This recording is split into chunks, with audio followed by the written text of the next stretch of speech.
Assalamualaikum warahmatullahi wabarakatuh. Di sini kami dari kelompok 5 akan mempresentasikan bagaimana cara memasarkan produk dengan baik. Di sini ada saya sendiri yaitu Sri Wahyuningsih dan rekan-rekan saya. Ada Mbak Lailatul Badriah, Pak Suki Suharyono Putra dan Mbak Sucita Eka Apriana. Nah, di sini yang pertama kita akan membahas tentang memahami konsep pemasaran. Pemasaran merupakan proses perencanaan dan pelaksanaan konsepsi, penetapan harga, promosi, serta distribusi atas gagasan, barang dan jasa untuk menciptakan pertukaran yang mampu memenuhi sasaran perseorangan dan organisasi. Ini menurut Griffin pada tahun 2008. Nah, selain itu, definisi pemasaran adalah suatu proses di mana perusahaan menciptakan nilai bagi pelanggan dan membangun hubungan yang kuat dengan pelanggan yang bertujuan untuk menangkap nilai dari pelanggan sebagai imbalannya. Ini menurut Kotler pada tahun 2006. Pemasaran adalah hal yang tidak boleh dianggap mudah oleh para wirausahawan karena pemasaran menyangkut masalah keuntungan, segmentasi produk, dan target konsumen yang dituju.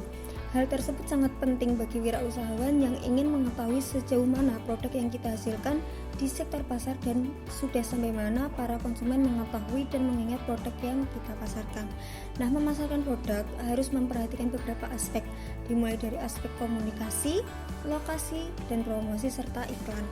Dengan aspek-aspek tersebut, kita dapat mempelajari dan memahami bagaimana memasarkan produk dengan efektif dan efisien.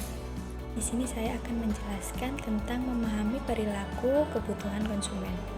Perilaku konsumen yaitu sebuah studi psikologis yang mempelajari perilaku individu atau organisasi terhadap sebuah produk. Studi ini bertujuan untuk memahami motivasi konsumen dalam mengambil keputusan terhadap produk tersebut. Griffin mengungkapkan bahwa cara memahami perilaku konsumen terdiri dari 4. Yang pertama, pengaruh psikologis, yaitu motivasi, persepsi, kemampuan belajar, dan sikap individu. Yang kedua, pengaruh pribadi, yaitu gaya hidup, kepribadian, dan status ekonomi. Yang ketiga, pengaruh sosial, yaitu keluarga, pendapat orang lain, dan kelompok referensi lainnya. Dan yang terakhir, pengaruh budaya, yaitu adat istiadat dan kebiasaan lingkungan. Manfaat dari memahami perilaku konsumen dalam bisnis. Secara garis besar, memahami perilaku konsumen dalam bisnis dapat membantu perusahaan untuk menggunakan strategi pemasaran yang tepat sehingga menghasilkan proses pembelian keputusan pembelian oleh konsumen. Dengan demikian, jika Anda dapat memahami perilaku konsumen, Anda dapat melakukan evaluasi bisnis serta merancang strategi pemasaran kepada konsumen yang tersegmentasi.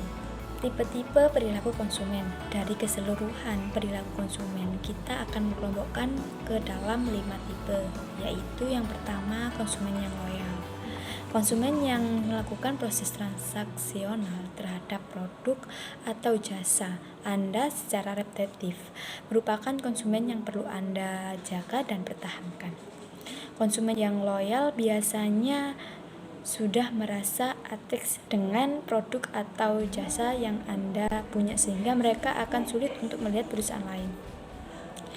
Loyalitas ini dapat terbentuk dikarenakan produk atau jasa yang sesuai dengan kebutuhan mereka, pelayanannya yang baik dari perusahaan Anda, dan banyak alasan lainnya yang menjadikan mereka sebagai konsumen yang loyal. Yang kedua, konsumen impulsif. Konsumen yang impulsif merupakan konsumen yang suka melakukan pencarian produk atau jasa tanpa tujuan yang jelas dan pada akhirnya melakukan proses transaksional. Meskipun konsumen tipe ini tidak menentu, namun Anda bisa menjadikan konsumen yang impulsif sebagai potensi calon konsumen yang loyal. Yang ketiga, konsumen yang suka tawar-menawar. Seperti namanya, konsumen tipe ini hanya akan melakukan proses transaksional berdasarkan penawaran terendah dan diberikan oleh perusahaan.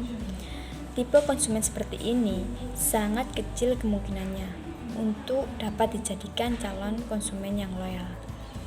Tapi Anda bisa menarik konsumen tipe ini dengan mengadakan promosi yang menguntungkan konsumen tipe ini. Yang keempat, konsumen yang hanya melihat.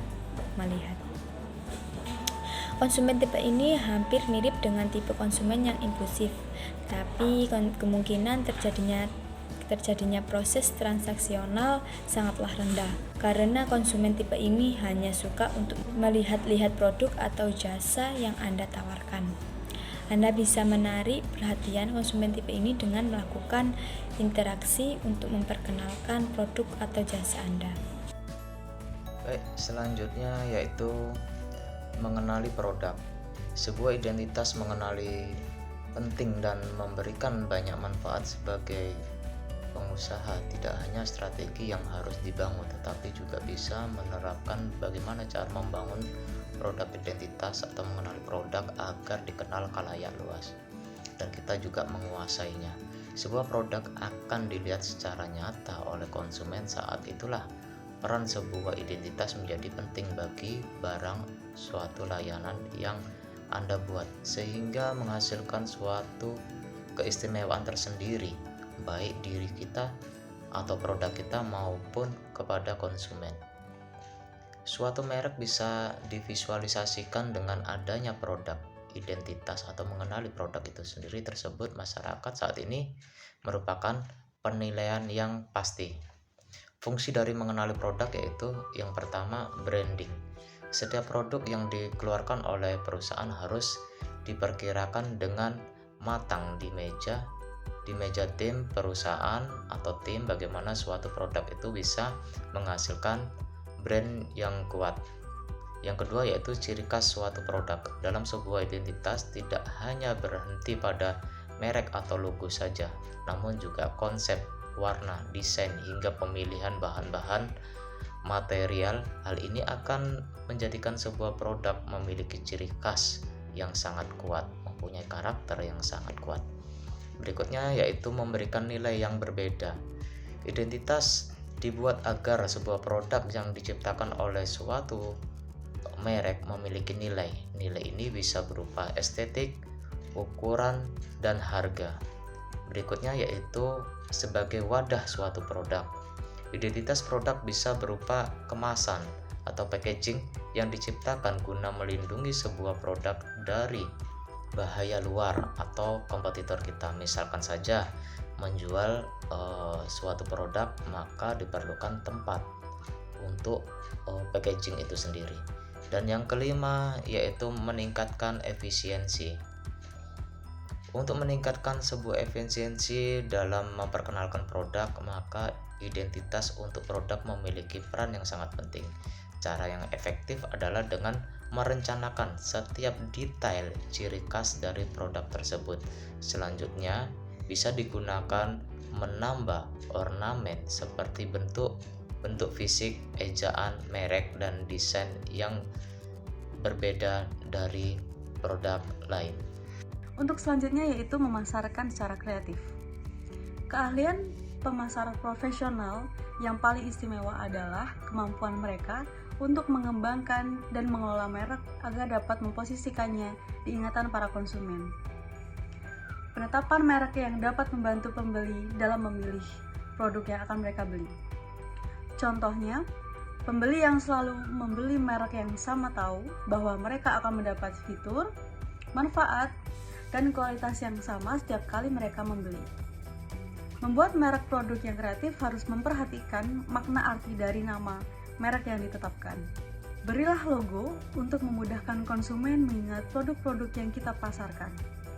Tidak hanya itu, hal penting lainnya yang harus diterapkan adalah pengemasan produk yang menarik, membuat iklan yang kreatif, dan memberikan pelayanan kepada konsumen dengan rapi, ramah agar menarik perhatian konsumen.